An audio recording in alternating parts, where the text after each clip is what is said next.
4D में ये issue भी आपको हील करना है। नमस्ते दोस्तों, मेरा नाम है उर्वशी जोशी और ये है मेरा चैनल 333 हाई प्रीस्टेस। दोस्तों, इशू क्या है जो आपको हील करना है? इस चैनल पर वीडियोस मैं उन लोगों के लिए शेयर करती हूँ जो अवेकनिंग असेंशन के प्रोसेस में हैं। एक इशू है जो मेरी लाइफ में भी आया और मेरे स्टूडेंट्स क्लाइंट्स की लाइफ में भी आया, ठीक है। और इस इशू को मैंने भी हील किया और कई और लोगों ने भी हील किया। तो अगर आप इस जर्नी में हैं, आप असेंशन के प्रोसेस में हैं, तो हो सकता है कि ऐसा इशू आपकी ज़िंदगी में भी निकल के आए। शायद कुछ लोग नोटिस कर रहे होंगे और शायद कई लोगों के साथ बहुत लंबे समय से ये चीज़ चल रही होगी, पर उनको समझ ही नहीं आ रहा होगा, वो अवेयरनेस से देख ही नहीं रहे होंगे इस चीज़ को और वो परेशान हो रहे होंगे, वो अंदर ही अंदर परेशान हो रहे होंगे, वो खुद को ही तकलीफ़ दे रहे होंगे। क्या है वो इशू? वो है सेल्फ क्रिटिसाइज़, खुद की ही आत्म आलोचना करना, खुद के बारे में नेगेटिव सोचना, नेगेटिव सेल्फ टॉक करते रहना, खुद को लेके ही, लोगों को लेके नहीं, खुद को लेके ही बुरा सोचना, खुद को ही क्रिटिसाइज़ करना, खुद के बारे में गंदा सोचना। आप सोचो कि हम ये कैसी एनर्जी क्रिएट कर रहे हैं। जो इंसान खुद के बारे में बुरा सोच रहा है, मतलब जैसा हम अंदर से जैसी चीज़ें सोच रहे होते हैं खुद के बारे में, या जैसे हम खुद होते हैं वैसे ही तो दुनिया को हम अट्रैक्ट करते हैं। तो अगर हम खुद के बारे में ही बुरा सोचे जा रहे हैं, खुद को ही क्रिटिसाइज़ कर रहे हैं, खुद को लेके नेगेटिव टॉक कर रहे हैं, अंदर ही अंदर खुद को परेशान कर रहे हैं, तो बाहर से हम कैसे लोगों को अट्रैक्ट करेंगे अपने जीवन में? आप समझ रहे हो? तो 4D में ये इशू मेरी लाइफ में भी निकल के आया था और इस जर्नी में जो कई लोग मेरे पास आए, उनमें से उनके अंदर उन्होंने भी इस चीज़ को नोटिस किया कि वो तो खुद को लेके ही गलत सोचते हैं और कंटिन्यूसली सोचते हैं, खुद को ही क्रिटिसाइज़ करते रहते हैं। तो ये इशू कैसे हील होगा, इसको लेके मेरा आज का वीडियो है। पर इससे पहले कि ये इशू कैसे हील होगा, मैं आपके साथ शेयर करना चाहूँगी कि ये कैसे सरफेस पर निकल के आया, कई दिनों तक मेरे अंदर रहा और कई दिनों तक मैं ऐसे ही आत्म आलोचना करती रही और खुद को तकलीफ़ देती रही। तो उसके बारे में थोड़ा सा शेयर करना चाहूँगी कि इस जर्नी में हम समय समय पर चीज़ें सरफेस पर आती रहती हैं और जितना ज़्यादा व्यक्ति अच्छा ऑब्ज़र्वर होता है, उतना ज़्यादा वो इन चीज़ों को देख लेता है, ठीक है, या देख लेती है। और फिर अगर उसे दिख गया कि ये गड़बड़ है और अगर वो उस इशू को हील कर लेता है, तो डेफ़िनेटली उसको बहुत लाइट फ़ील होता है, बहुत रिलैक्स फ़ील होता है। मतलब इश्यूज़ वही इंसान हील कर सकता है या नेगेटिविटी वही रिलीज़ कर सकता है जो एक अच्छा ऑब्ज़र्वर है, ठीक है। अगर कोई इंसान अच्छा ऑब्ज़र्वर नहीं है तो वो अपने आप को कभी देख ही नहीं पाएगा, वो अपने इश्यूज़ को समझ ही नहीं पाएगा। और 4D में क्योंकि इंसान बहुत ज़्यादा अंधकार में होता है, तो कई बारी वो अपने इनर इश्यूज़ को, या जिस तरीके से भावनाओं में बह रहा है, या जिस तरीके के एक्शंस वो ले रहा है या ले रही है गलत, उसको समझ क्यों नहीं आ रहा होता है? क्योंकि वो पूरी तरीके से डार्कनेस में है और उस अंधकार में उसका विवेक, उसकी चेतना काम ही नहीं कर रही है। वो बस बाहर देख रहा है, ठीक है, वो बस रिएक्ट कर रहा है, उसके पीछे के पास्ट के इमोशंस उसके ऊपर हावी हो रहे हैं, उसका सबकॉन्शियस माइंड सुपर एक्टिव हो रखा है और उसी हिसाब से वो इंसान डिसीजन लिया जा रहा है और उन डिसीजंस की वजह से उसको बहुत पछताना पड़ता है। लेकिन कुछ लोग ऐसे हैं जिन्होंने डेफिनेटली, मुझे लगता है, अपने पास्ट लाइफ में काफ़ी अपने ऊपर काम किया है। तो 4D का अंधकार भी जब उन्हें घेरता है ना, 4D में आके ये डायमेंशन जो है शुद्धिकरण की है, तो किस चीज़ का शुद्धिकरण करना है? नेगेटिविटी को हटाना है। तो जब वो नेगेटिविटी हावी हो रही होती है तब भी कई लोग बहुत कॉन्शियस होते हैं, जागृत होते हैं, वो खुद को देख पा रहे होते हैं कि ये जो मैं क्या कर रही हूँ, ये मैं क्या कर रहा हूँ, ये सब मेरे अंदर क्या चल रहा है। मतलब वो कर भी रहे होते हैं उल्टा सीधा, लेकिन वो खुद को देख भी पा रहे होते हैं, ठीक है। यानी कि मतलब थोड़ी सी रोशनी है, ठीक है। तो जहाँ ऐसी रोशनी है, जिन लोगों में ऐसी रोशनी है, डेफिनेटली अगर वो थोड़े और पॉजिटिव एफर्ट्स लगाएं, थोड़े हाई वाइब्रेशनल हो जाएं, तो डेफिनेटली वो इस हेल से, इस अंधकार के पाताल से जो है निकल सकते हैं, बिल्कुल निकल सकते हैं। क्यों? क्योंकि रोशनी पहले से थी, बस उसी रोशनी को इन्हें बढ़ाना है, ठीक है। जो कि positive practices, high vibrational practices से डेफिनेटली बढ़ती है। और जितना पॉजिटिविटी आपके जीवन में बढ़ती है उतना सही लोग आपके जीवन में आते हैं, जिनके थ्रू आपको सही मार्गदर्शन मिलता है, रास्ता मिलता है। ठीक है, सो बहुत कुछ आता है निकल के सरफेस पर। और एक ये वाला इशू तो बड़ा बहुत ही वियर्ड है, जहाँ पे अब हम खुद से ही चिढ़ रहे हैं, खुद से ही खुद को ही क्रिटिसाइज़ कर रहे हैं और कंटिन्यूसली कर रहे हैं, या खुद के बारे में बुरा सोच रहे हैं। ठीक है, तो वैसे तो ये होता है ना कि हमें कभी याद आता है कि उसने मेरे साथ बुरा किया, मेरे माता पिता ने ऐसा किया, इसने ऐसा किया, उसने ऐसा किया, लोगों से नफ़रत हो रही होती है, लोगों को माफ़ कर रहे होते हैं हम, है ना, क्योंकि हमें अपने अंदर इस अग्नि को अगर हम इसी तरीके से एक्टिव रखेंगे, इस गुस्से को इसी तरीके से एक्टिव रखेंगे, तो वही अग्नि हमको जला देगी, हमको बर्न कर देगी, बीमारियां दे देगी। तो इसलिए एक स्टेप ऐसा आता है कि चाहे वो लोग माफ़ करने लायक ना हो, लेकिन फिर भी हमें माफ़ करना पड़ता है और दिल से माफ़ करना पड़ता है, क्योंकि हमें आगे बढ़ना है। लेकिन अब ये क्या है कि जहाँ हम खुद से ही चिढ़ रहे हैं, है ना, खुद से ही चिढ़े जा रहे हैं, खुद के बारे में बुरा सोचने पे लगे हुए हैं और खुद को चैन से नहीं जीने दे रहे हैं, उठते बैठते खुद को चैन से नहीं जीने दे रहे हैं। इसको कैसे ठीक करें? तो ये बड़ी अजीब चीज़ है। और ये जो फीलिंग्स हैं, ये जो थॉट्स हैं, ये इतने गंदे हैं, ये ना चैन से सोने देते हैं, ना उठने देते हैं। हम कुछ भी कर रहे हैं, खुद के बारे में कंटिन्यूसली बुरा सोच रहे हैं, और फिर हम खुद के बारे में जैसा सोच रहे हैं, दुनिया भी तो हमारे बारे में वैसे ही सोच रही होगी ना। यही तो सारा खेल है। तो कोई बुरा इंसान है, ठीक है, बुरा इंसान है, बुरी हरकतें कर रहा है अंधकार में, अज्ञानता में, लेकिन खुद को लेके बहुत वो स्पेशल फील करता है, ग्रैंडियोस फीलिंग है उसके अंदर, ग्रैंड फीलिंग है खुद को लेके, बड़ी स्ट्रॉन्ग। आप देखना, चाहे वो इंसान कितना बुरा और गिरा हुआ है क्यों ना हो, लेकिन फिर भी दुनिया उसको कुछ समझ रही होती है। क्यों? कुछ स्ट्रॉन्ग समझ रही होती है। क्यों ऐसा सोच समझ रही होती है? क्योंकि उसके अंदर अपने आप को लेके ऐसी फीलिंग है कि मेरे बराबर कौन है। तो इतनी स्ट्रॉन्ग एनर्जी जो वो खुद के लिए रख रहा है या रख रही है, वही एनर्जी फिर बाहर से भी रिफ्लेक्ट हो रही होती है, लोग भी उसके बारे में सोचने लग जाते हैं। तो ये बहुत इम्पॉर्टेंट है कि हम अपने बारे में अच्छा सोचें, है ना। हम जैसा अंदर से हैं, जैसा फील कर रहे हैं, वैसे ही दुनिया हमारे बारे में फील कर रही है। ऑफिस टाइम में मेरे साथ एक लड़की थी, उसका नाम रचना था और प्यार से उसको टिया बोलते थे। वो काफ़ी मतलब थोड़ी हेल्दी थी और मोटी सी थी, लेकिन मोटी होने के बावजूद भी वो बहुत अच्छी पर्सनैलिटी मेंटेन करती थी, बहुत अच्छे बाल, हर चीज़ का अपना बड़ा ध्यान रखती थी। बस शरीर से थोड़ी सी वो, बहुत ज़्यादा नहीं पर थोड़ी सी मोटी थी, ठीक है। तो ग्रुप के हिसाब से वही सबसे ज़्यादा हेल्दी लग रही थी, लेकिन हमको अपने ग्रुप में सबसे ज़्यादा जो खूबसूरत या सबसे ज़्यादा जो मैग्नेटिक लगता था इंसान, वो वही थी।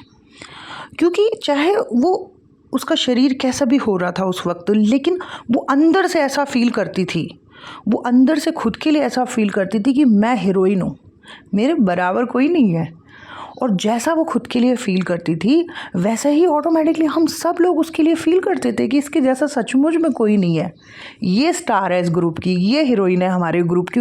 उसके आते ही एकदम से एक अच्छा सा माहौल बन जाता था, एक फ़न एटमॉस्फेयर बन जाता था। और सच में ऐसा होता है कि हम जैसा खुद के बारे में फ़ील कर रहे होते हैं, दुनिया भी हमारे बारे में वैसा ही फ़ील कर रही होती है। तो अगर कोई इंसान अंदर से खुद को ही परेशान कर रहा है, खुद के बारे में ही गंदा सोचा जा रहा है, तो दुनिया भी उसके बारे में वैसा ही सोचना शुरू कर रही होगी। आप अपने अंदर परिवर्तन करो, बाहर से चेंजेस आने शुरू हो जाएंगे, ठीक है। दुनिया का व्यू, आसपास के लोगों का व्यू आपके लिए बदलना शुरू हो जाएगा। वैसे तो लोग, दुनिया हमारे बारे में क्या सोचती है, इस चीज़ से हमें ज़्यादा फ़र्क नहीं पड़ना चाहिए, लेकिन हम खुद अपने बारे में क्या सोचते हैं, ये इम्पॉर्टेंट है। और ऐसा हो रहा है कि हम खुद के बारे में बुरा सोच रहे हैं। तो माय गॉड, ये क्या हो रहा है हमारे अंदर? हम खुद से ही ब्लेम नहीं कर रहे हैं, हम खुद से ही चिढ़ रहे हैं, हम खुद को लेके ही सेल्फ नेगेटिव टॉक कर रहे हैं, हम खुद को ही परेशान कर रहे हैं।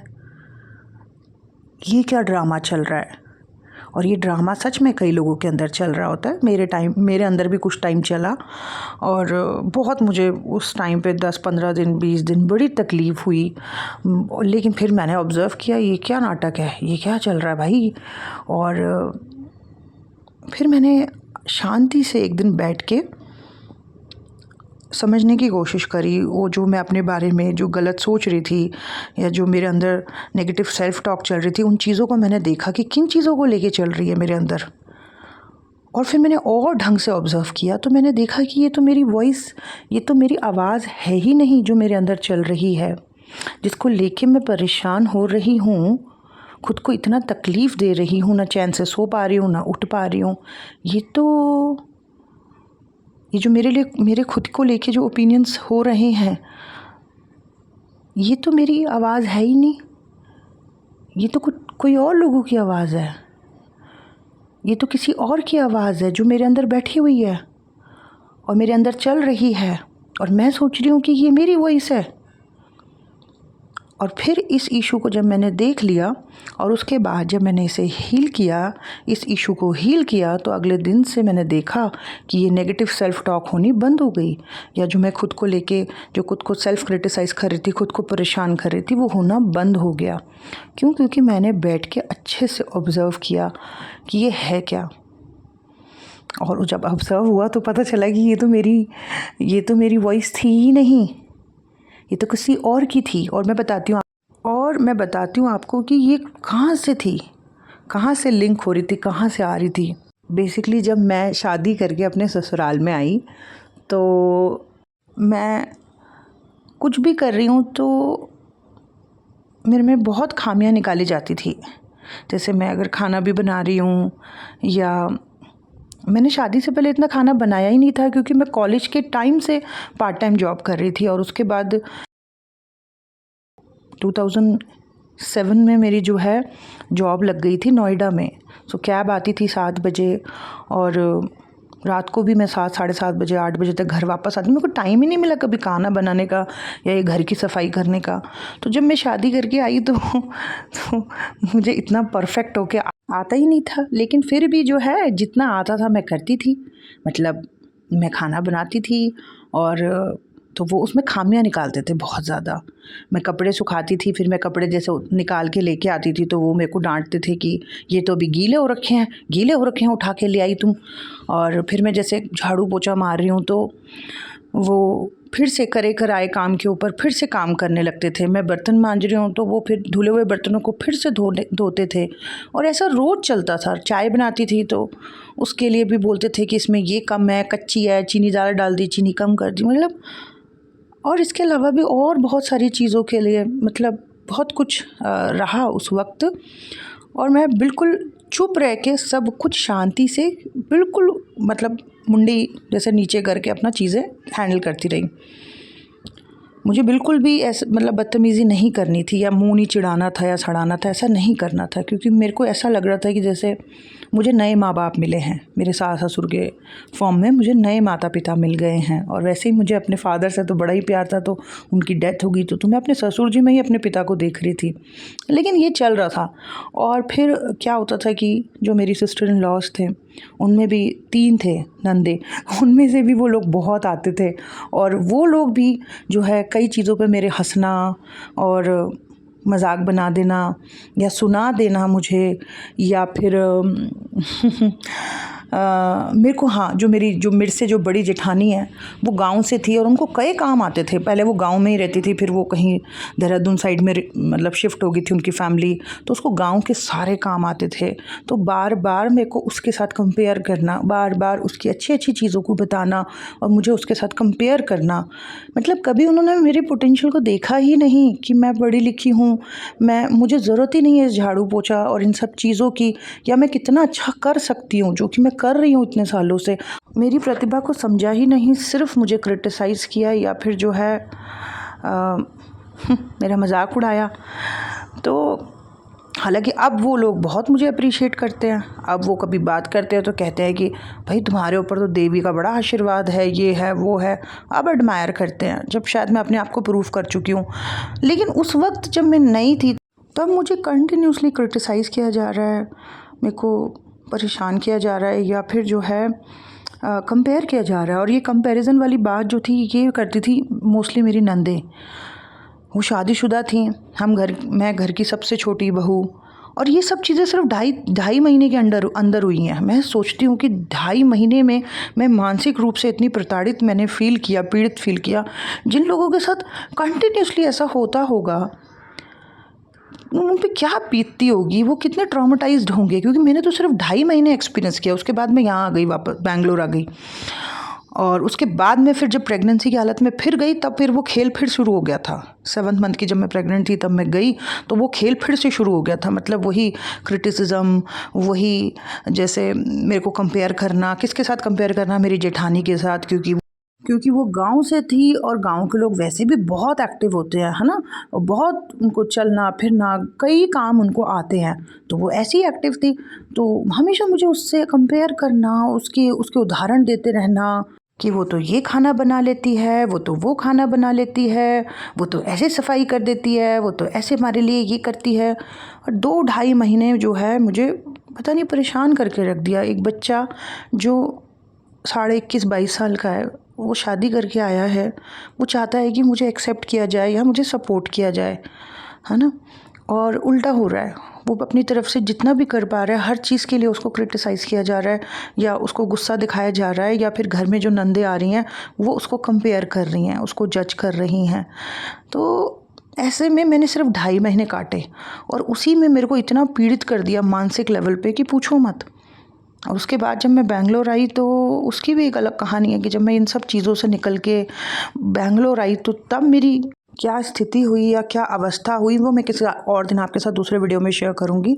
लेकिन ये जो मुझे 2.5 महीने ऐसे मानसिक लेवल पे पीड़ित होना पड़ा, या फिर मुझे जैसे ये फील कराया गया कि जैसे मैं किसी लायक नहीं हूँ, या मुझे कुछ नहीं आता, या फिर मुझे जो कंटिन्यूसली कंपेयर किया गया दूसरे इंसान से, तो सिर्फ 2.5 महीने का खेल था ये। लेकिन इसी ने मेरे अंदर इतना ज़्यादा घर करा कि आगे चल के आफ्टर अवेकनिंग, जब ये इमोशंस, ये जो दबी हुई चीज़ थी, जब खुली, सरफेस पर आई, तो उस दौरान तो मैं जॉब भी कर रही थी, और उस दौरान मैं अच्छा खासा पैसा कमा रही थी, मुझे सारे काम आते थे। अब इतने सालों में तो सारे काम अच्छे से आते ही थे, क्योंकि बीच में कई साल जॉब नहीं करी है, तो सारी चीज़ें अच्छे से आती है। बहुत अच्छा खाना बनाती हूँ, बल्कि कुकिंग तो मुझे हील करती है, और घर को इतना अच्छा सजा के सब चीज़ें ठीक हैं। लेकिन फिर भी मैं अपने बारे में बुरा सोच रही हूँ। मैं जॉब भी कर रही हूँ, मैं पैसे भी कमा रही हूँ, मैं घर को भी अच्छे से मेंटेन किया हुआ है, सब चीज़ें बढ़िया जा रही हैं, पर फिर भी मैं खुद के बारे में बुरा सोच रही हूँ। अगर मैं थोड़ा सा भी एक्स्ट्रा आराम कर रही हूँ तो मेरे को ऐसा लग रहा है कि कैसी इंसान हूँ मैं, कैसी औरत हूँ, आराम ही करती रहती हूँ। और अजीब अजीब सी बातें मेरे मन में चल रही हैं खुद को लेके, और कुछ टाइम चली ये सब चीज़ें, एंड फिर एक दिन मैं परेशान हो गई कि ये मैं क्या कर रही हूँ, ये क्या हो रहा है मेरे अंदर। एंड फिर ढंग से जब एक दिन मैं बैठी तो मैंने कहा, ये जो मेरे अंदर ये आवाज़ें चल रही हैं, ये तो ऐसी आवाज़ें तो मेरी नंदे या मेरी सास या ससुर ये लोग करते थे उस वक्त जब मैं नई नई शादी करके आई थी। और उसके बाद जब मैं अपने सबकॉन्शियस में गई तो मेरे सामने वही सारे सीन निकल के आए उस टाइम के जब मैं नई नई शादी करके आई थी और 2-2.5 महीने वहाँ थी। और उसके अलावा और भी सीन निकल के आए जब मैं प्रेग्नेंट थी 7 मंथ की, और मैं वापस ऋषिकेश चली गई थी और फिर से वो खेल स्टार्ट हो गया था। तो वही सारे सीन निकल के आए, और फिर मैंने अपने सेल्फ को देखा ऐसे पीड़ित सी अवस्था में, मानसिक लेवल पे ऐसा हेल्पलेस सा और ऐसा लो वाइब्रेशनल सा। और फिर मैंने अपने सेल्फ को जो है मोटिवेट किया, प्यार दिया, कई चीज़ें गाइड करी अपने अंदर उस सेल्फ को, और बहुत प्यार दिया, और जो भी नेगेटिविटी थी उसे रिलीज़ किया। उन सबको भी माफ़ किया। माफ़ करने के 2 रीज़न्स थे। पहला रीज़न ये था कि एक्चुअली में जो चीज़ें वो मेरे साथ कर रहे थे ना, उनके साथ भी वैसी चीज़ें हुई थी। जब वो भी ससुराल में गए थे या शादी करके आए थे, उनके साथ भी कुछ ऐसा ही हुआ था, तो वो वही पैटर्न मेरे साथ रिपीट कर रहे थे। और एक और चीज़ कि जिन्होंने, मैंने देखा कि मेरे जीवन में मुझे बड़ा दुखी किया, आगे चल के मैंने देखा कि उनके साथ ऐसा बुरा हुआ है। तो जब भी मैं ऐसे किसी इंसान को देखती हूँ जो दूसरे के साथ बुरा कर रहा होता है ना, मुझे गुस्सा आने की बजाय अब उसके ऊपर दया आती है कि अगर ये इंसान ऐसी हरकतों में रहता है या रहती है, इसे पता भी नहीं है कि इसके आने वाले समय में इसके साथ क्या क्या होने वाला है। क्योंकि ये मैंने अपने इन 16 सालों में देखा अपनी शादी के बाद कि कैसी कैसी उन लोगों के साथ उनके जीवन में कैसी कैसी चीज़ें हुई। चैन से सो तक नहीं पाते थे, ऐसी ऐसी घटनाएं हुई उनके साथ। तो शायद जो उन्होंने बुरे कर्म बना रखे थे इधर उधर, उसी का फल उनको इस तरीके से रिसीव हुआ। तो बहुत ही मतलब दिल से माफ़ किया, क्योंकि माफ़ करने के अलावा और कुछ है भी नहीं मेरे पास, क्योंकि मुझे आगे बढ़ना है इस यात्रा में। और मेरी मदर इन लॉ के लिए, बल्कि मुझे जो हुआ सो हुआ, लेकिन उनके लिए मुझे बहुत ज़्यादा एक्चुअली में प्रेम है। बहुत दिल से मैंने उनको माफ़ किया, क्योंकि जब मैंने उनको समझा इतने सालों में, तो मुझे पता चला कि उनके साथ तो बहुत कुछ बुरा हुआ था उनके टाइम में, उनकी सास के द्वारा। और पता नहीं उन्होंने वही चीज़ रिपीट करने की थोड़ी सी कोशिश कर दी, लेकिन एक्चुअली में deep inside she is very nice person, बहुत ही अच्छी इंसान है। और उनके लिए बल्कि इन सालों में कुछ ऐसा हुआ कि मेरा प्रेम बहुत ज़्यादा बढ़ गया है, बहुत ज़्यादा प्रेम उनके प्रति बढ़ गया है। प्यार, जो एक दिल से प्यार होता है ना, वैसा बढ़ गया उनके लिए। एक सम्मान तो ऑब्वियसली आपको करना ही है क्योंकि आपकी मदर इन लॉ हैं, लेकिन एक प्यार उनके लिए बढ़ गया है और एक नेचुरल माफ़ी उनके लिए आई है। बाकी लोगों को इसलिए माफ़ कर दिया क्योंकि माफ़ करना ज़रूरी है, लेकिन उनके साथ जो मेरा रिश्ता है वो कुछ अलग हो गया है। और दिल से माफ़ी। तो ये जो नेगेटिव सेल्फ टॉक मेरे अंदर चल रही थी, या खुद को लेके जो मैं क्रिटिसाइज़ कर रही थी, जबकि मैं जॉब कर रही हूँ, सब कुछ कर रही हूँ, पैसे कमा रही हूँ, अच्छे से घर को मेंटेन कर रही हूँ, सब कुछ कर रही हूँ, सब कुछ, लेकिन फिर भी खुद के बारे में गंदा सोच रही हूँ। सो रही हूँ, उठ रही हूँ, बस सोने का ही काम बना हुआ है। खुद को, अपने आप को ऐसी बातें बोल रही हूँ, सोने का ही काम बना हुआ है। मतलब मैं खुद को आराम ही नहीं करने दे रही हूँ। मैं पुरुष और स्त्री दोनों बन के सारी चीज़ें कर रही हूँ, लेकिन मैं खुद को आराम ही नहीं करने दे रही हूँ। क्योंकि जब भी मैं आराम करने जा रही हूँ, मैं ये सोच रही हूँ कि अरे आराम करने का ही काम बना हुआ है, ये नहीं कि कुछ संभाल लूँ, कुछ कर लूँ, हैं। और पता नहीं ऐसी उल्टी सीधी बातें मेरे माइंड में चलती रहती थी। और फिर खैर इनका सॉल्व हुआ। ये जो वॉइसेस मेरे अंदर चल रही थी, ये पता चली मुझे कि ये कहाँ से आ रही है, और बिल्कुल इन आवाज़ों को मैंने दबा दिया। क्योंकि इस स्पिरिचुअल जर्नी में कई चीज़ें मैंने सीखी, तो उन चीज़ों ने, परमात्मा की ब्लेसिंग्स ने बड़ा मेरी मदद करी है इन नेगेटिविटीज़ को हटाने में।